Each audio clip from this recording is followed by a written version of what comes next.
Tired of your blog posts playing hide and seek in the digital wilderness, never to be found? Feel like you're pouring everything into content that just disappears? Yeah, like shouting into the void, right? Exactly. Well, listen up, because we've stumbled onto something, well, pretty intriguing. It's this 3-word SEO hack: emotionally resonant content. Okay, sounds catchy. Right. And apparently it rescued 7 blogs that were basically dead on arrival and pushed their monthly visitors past 100,000. Wow. Okay, from DOA to 100K, that's a serious claim. It is. So the big question is, could this be the secret handshake, the key to finally getting your stuff seen? It's definitely a compelling idea, isn't it? I mean, we spend so much time obsessing over keywords, chasing backlinks, the usual grind. Yeah, the SEO hamster wheel. Totally. But the thought that the real key might be tapping into, well, emotion. Something so fundamentally human, it feels almost revolutionary in the, often quite technical world of SEO. Right, like we've been building this complex machine, but forgetting about the actual people who are supposed to use it. Mm-hmm. Forgetting the why. Exactly. And we all know the pattern, don't we? Hours spent wrestling with keyword tools, tweaking meta descriptions until you're seeing double. Ugh, yes. The eye strain is real. And the reward, often, crickets. Or maybe you get that little traffic spike, that brief moment of thinking, yes, I cracked it. Only for it to vanish after the next algorithm tweak. Precisely. It's brutal. And that statistic, over 90% of blogs never even reach 1,000 monthly visitors. That's staggering. It means most blogs just become these digital ghost towns. Yeah. Maybe technically perfect, but empty. Yeah, about as lively as a spreadsheet. And that feeling, that frustration, and that's kind of the emotional pain point we're diving into today, isn't it? It really is. Yeah. And if you connect that frustration to how search engines are working now, it makes sense. They're not just counting keywords anymore. They're getting smarter. Way smarter. They're almost like sophisticated audience simulators. They're watching how real people interact with your content. Yeah. Seriously watching. Oh, like, do they actually stick around? Right here. Or just click away instantly? Exactly. Do they share it? Do they comment? Do they, crucially, come back for more? These signals, click-through rate, time on page, pages per visit, conversions, they're becoming the gold standard. The signals that show real engagement. Right. And guess what kind of content naturally drives those signals way up? Content that actually connects. Bingo. Content that resonates emotionally. Okay, so let's unpack this emotional gap idea. The source material argues pretty strongly that the blogs that do make it, the ones that succeed, they're not just SEO wizards. No, it's more than that. They're masters of connecting on a human level. It's not just ranking for, say, best noise-canceling headphones. Right. It's understanding the feeling behind that search, like the sheer desperation of someone trying to work from home with noisy kids or roommates. That feeling of needing an escape hatch. Exactly. It's about tapping into that deeper motivation, this idea of emotional resonance. It's content that connects with those underlying fears, hopes, maybe even insecurities. Things people don't always type into the search bar. Precisely. Yeah. The unspoken stuff. And the Dove Real Beauty campaign is a great example they bring up. That wasn't just about keywords like beauty or self-esteem, was it? Not at all. It hit a cultural nerve. It sparked actual conversations because it tapped into these really deep, often vulnerable feelings about beauty standards and self-worth. And it went viral organically. Massively, because of the emotional engagement. People shared it, talked about it, and all that buzz sent powerful signals to search engines. Hey, this is important. People care about this. So the emotion itself became an SEO factor. In a very real way, yes. That connection became linked to visibility, to ranking power. Okay, so let's get specific. What is this emotionally resonant content? Are we talking about making every blog post a sob story? Haha, no, definitely not. It's more nuanced. At its core, it's content that first acknowledges the reader's emotional reality. It sees them, gets what they're feeling. Even the stuff they might not be consciously aware of. Yeah, sometimes. Second, it addresses those unspoken pain points, the frustrations bubbling under the surface of their search query. And third, it delivers genuine value answers, solutions, insights, but it wraps that value in a relatable human experience. It's like giving the facts, but with the side of, hey, I get it, I've been there too. That makes so much more sense than just information dumping. You're adding empathy. Exactly. And the source makes this great point about how modern SEO algorithms are basically becoming these advanced emotion detectors. Right, tracking dwell time, engagement, shares, return visits, Yeah. all that user behavior stuff.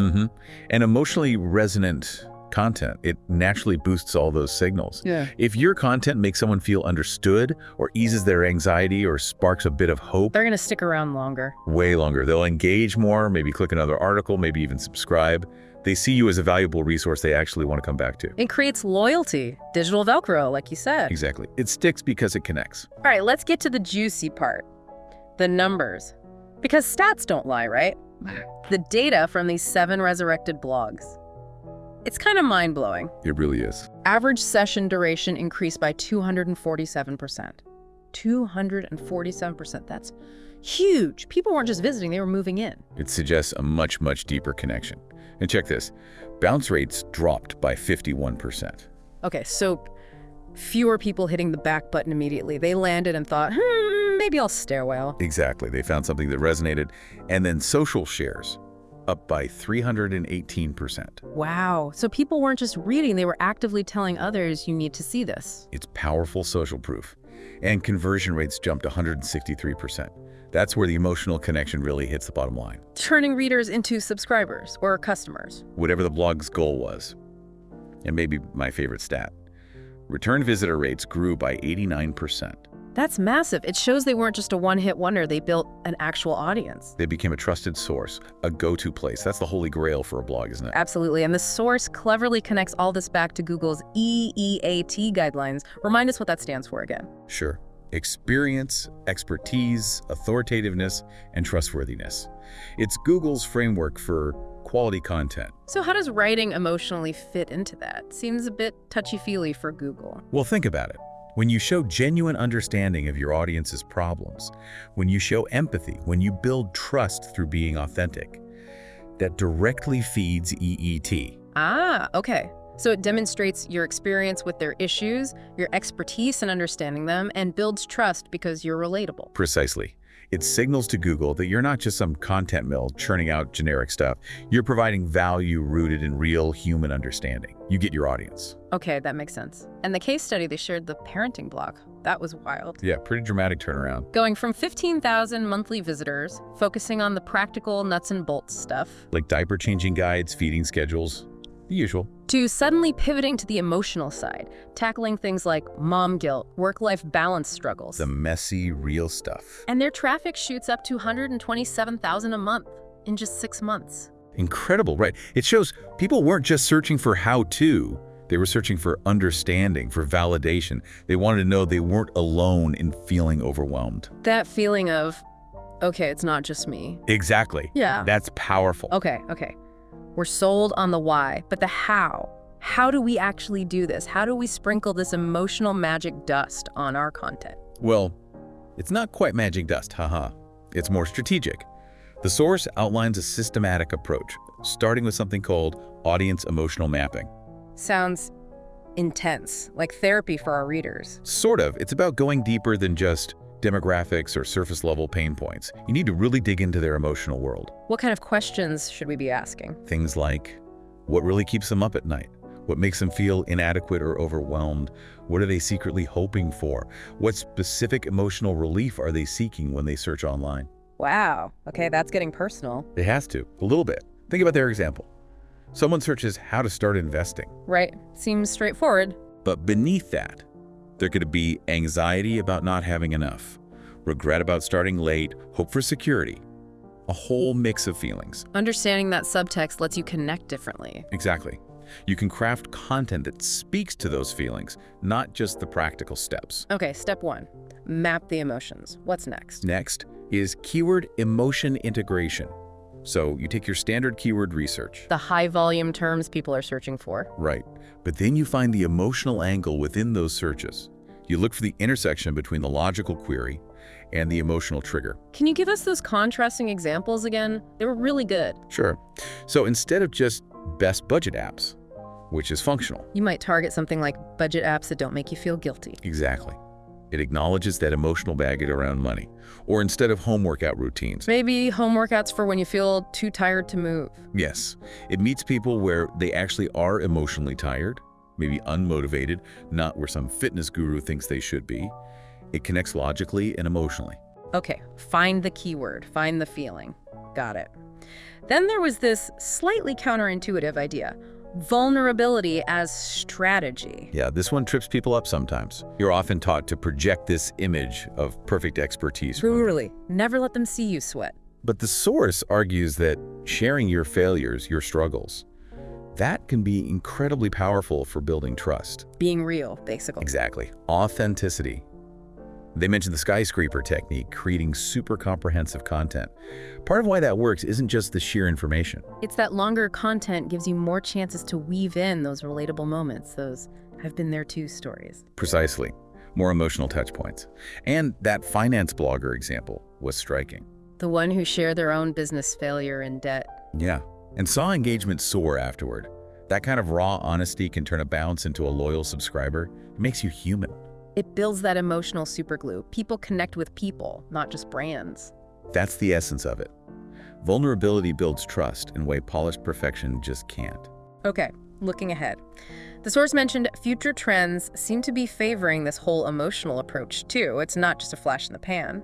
Seems unlikely to be a fad. Think about voice search.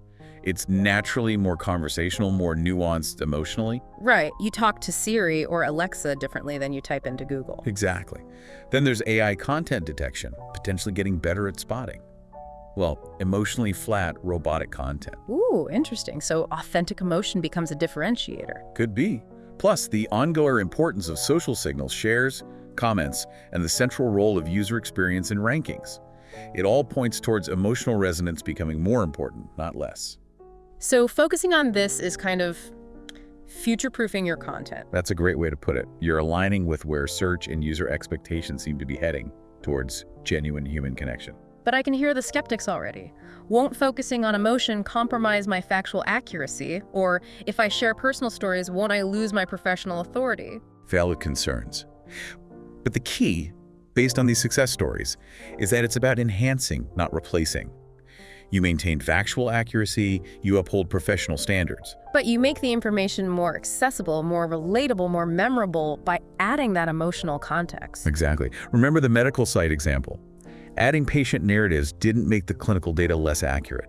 It made it more impactful, more human. It strengthened their perceived expertise because they showed empathy. And it's definitely not the same as clickbait, right? Gotta draw that line. Oh, absolutely not. Clickbait manipulates emotion for a cheap click, but doesn't deliver value. It breaks trust. Emotionally resonant content uses emotion to build connection and delivers real substance. The follow-through is crucial. Okay, so summing up the difference. Standard SEO often focuses on technical fixes, gaming the system. While this approach puts genuine human connection first, the tech stuff still matters, of course, but it serves the connection. And it aligns better with EEAT because it's about demonstrating real understanding and building trust. And it feels more sustainable long-term than chasing the latest algorithm trick. You're building relationships, not just rankings. Okay, we've had a lot of theory and data. Let's pause for a sec.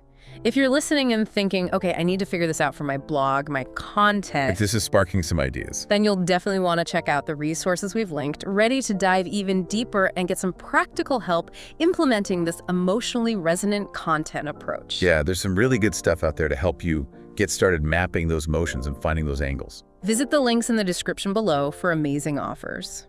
Definitely worth checking those out. All right, let's circle back to those real-world examples. They're so inspiring. The food blogger going from 200K visitors down to 30K. Ouch. That's gotta hurt. A real crisis point. But they turned it around by shifting away from just recipes. And towards the stories behind the recipes. The family traditions, the personal memories connected to the food. So quick 30-minute pasta became, what was the example? Something like the Sunday pasta that healed our family after loss. It adds layers of meaning. Huge difference. It turns a recipe into an experience people can connect with emotionally. And they didn't just recover, they surpassed their old traffic levels, right? Went up to 350K. Yeah, incredible comeback. It shows the power of that narrative shift. And the finance blog, struggling in that crowded retirement space. Very tough niche. Lots of dry, factual content out there. But they saw a 412% traffic increase in a year. How? By stopping the generic retirement planning strategy stuff and starting to talk about the feelings around retirement. The fear, the anxiety, the hope. So strategies became how I overcame retirement anxiety and found financial peace. Exactly. Addressing the emotional core of the issue, not just the financial mechanics. That's what resonated. And the fitness blogger, shifting from just appearance goals Like toned arms. to focusing on the feeling of confidence and strength. Yeah, tapping into that deeper why. Why do people really want to get fit?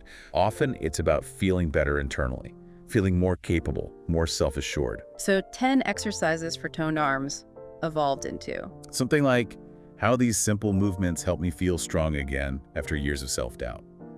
Again, focusing on the emotional transformation. seeing a pattern here. It's about getting to the human story beneath the surface topic. That seems to be the common thread in these successes, yes. Okay, so people are fired up, ready to inject some emotion. But what are the big mistakes, the common pitfalls to avoid? Good question. Number 1, faking it. Your audience has a built-in BS detector. If the emotion isn't authentic, it'll backfire. Right. Be genuine. What else? Emotional overload. You can't be hitting intense emotional beats in every single paragraph. It's exhausting and loses impact. Find the right balance. Don't turn it into a soap opera. Exactly. And crucially, don't neglect the technical SEO basics. This emotional layer amplifies good SEO. It doesn't replace keyword research, site structure, etc. It's not a magic bullet that lets you ignore everything else. No way. And finally, patience. Building real connection takes time. Don't expect overnight miracles. This is a long game. Good reminders. So how do we know if it's actually working? Besides just waiting for traffic numbers to maybe go up eventually. Look for the engagement signals. Are you getting more comments? Are the comments deeper, more personal? Okay, what else? Are social shares increasing? Is your time on page going up? Are more people coming back for repeat visits? Those qualitative and behavioral metrics. Exactly. Also look at email signups and even branded search volume. Are people starting to search specifically for your brand or website name? These often improve before the big ranking jumps. Great tips. So this isn't just for like parenting or personal finance blogs, right? This applies across the board. Absolutely. The emotions might be different, but the principle holds. Give us some quick examples. Tech. Tech, address the frustration with buggy software, the fear of making a costly mistake, the anxiety of falling behind. Health and wellness. Tackle the shame around health struggles, the fear of failure, but also the powerful hope for transformation and feeling better. Business and marketing. Share authentic struggles, your own failures and breakthroughs. Move beyond just dry case studies and tactics. Be relatable. Personal finance. We touched on this, but Dig into that complex emotional relationship with money. Anxiety about debt, hope for security, fear of scarcity. It's deeply emotional. this really has been eye-opening. It feels like less of a hack and more of a fundamental shift in perspective. I think that's right. It's about remembering that behind every search query, every click, there's a human being with feelings, motivations, fears, and hopes. And as AI content gets more common, that genuine human touch, that emotional connection, is going to be what stands out. It's likely to become the key differentiator, the thing AI can't easily replicate authentically. Google seems to be rewarding that human experience more and more. So circling back to the start, this isn't about tricking Google. Not at all. It's about genuinely connecting with your audience, making stuff people actually care about. Right. The big takeaway really is that emotionally resonant content is this powerful move away from just optimizing for bots. And towards creating meaningful connections with actual human readers. And if you're stuck, if your traffic is plateaued, maybe this focus on understanding and addressing your audience's emotional world is the fresh perspective you need. And when you do that well, the SEO success, the rankings, the traffic tends to follow as a natural result of creating genuinely valuable and engaging content. So here's that final thought to chew on as you go about your day. What are those unspoken emotions truly driving your ideal reader? The ones they don't type into the search box. Understanding that. That might just be the most powerful SEO strategy you ever discover. Think about it.